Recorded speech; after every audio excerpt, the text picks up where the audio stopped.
This is an older Blues Junior that's come in, and the owner says it has lost power and low end, and that the knobs are loose. We're going to start with the knobs issue. Now, I can tell before I even touch them, from looking at how they're all different heights, that these knobs, these pots, have probably lost the black plastic spacers that come from the factory. Oh yeah, that's not good. That pot is broken off, most likely. That's what happens when that collar, that little plastic collar, is missing. Pretty sure that's what's going on here. This is an older one. Maybe they didn't have the collar in this era, but I'm pretty sure that they did.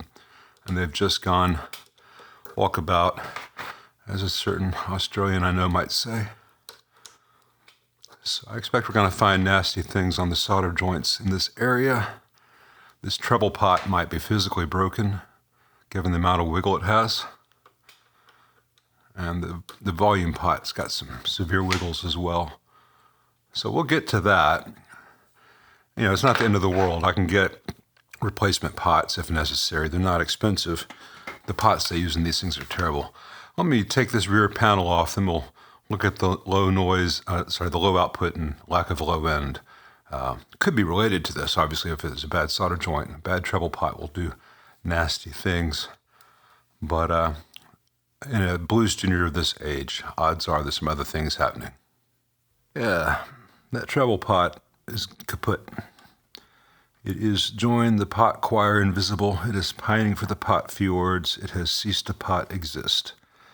And that could be the root cause of all these issues. That's pretty severe. I'm going to power it on. Everything else looks okay, given what the age is.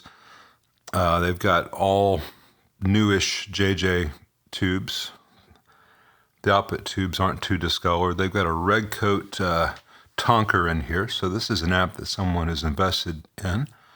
The filter caps don't have any visible leaks. That does not mean that they're any good. That could also be contributing to the lack of low end and all. And one of the output tubes could be bad, even though it visibly seems okay at first. In that case, you're not going to have the full waveform in the output, and you will lose a lot of volume. We'll find out. And one of the reasons I want to power it on before I do anything else is this pot is volunteering to be replaced, but all the others have had a lot of stress. There's a lot of wiggle on the shaft within the pot, and it might be that more than just the treble pot needs to be replaced. And I only want to order once for this amp. Let's see what's going on. Well, I'm skipping a big bunch of stuff just to make this video shorter because watching the whole thing really replicates what you've seen me do in a lot of other videos. When I tried to power it on and listen to it, just to see if there's any other issue besides the obviously shattered treble pot there. There's a massive hum almost immediately at startup. It was affected by the master volume, but it was audible even with a master at 0. It could still be some bad tubes as well. And this one's got a bad case of the wiggles. I need to make sure it's I'll do that real fast, see if it's the tube or the socket. That socket's wiggly. Oh, no. It's got a broken... I'll show you this, it's fun. See that? 1, 2, 5, 6, 7, and 8. The pads are physically separated from the board. That is a major, major issue. A lot of techs would at this point just put some jumper wires from the pins to various parts of the traces on the board. That will not secure the tube socket, that will break, that will fail again. So we have a major issue with this amp, and there are really only 2 viable solutions at this point. Okay, there are 2 options. Other techs would give a third option, which is to make it work kind of, sort of, get it off their bench, and make some money off of it. I don't do that.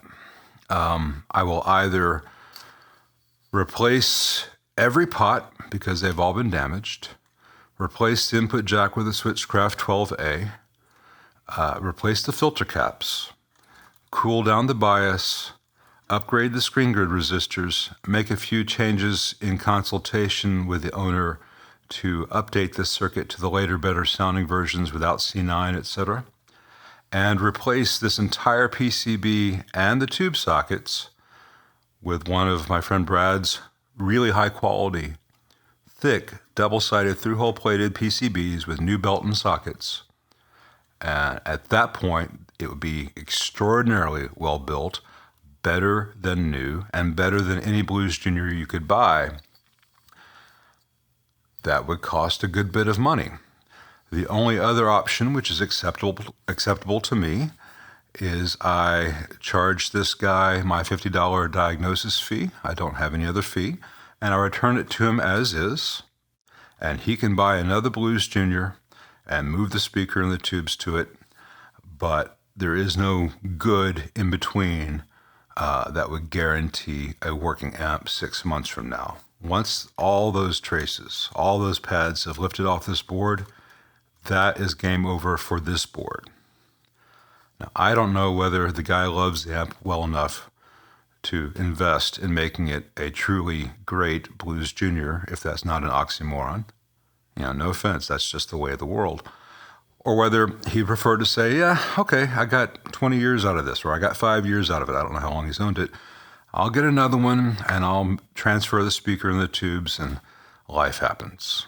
So if he goes for the make it great, I'll report back. If he goes for the life happens, I would totally understand.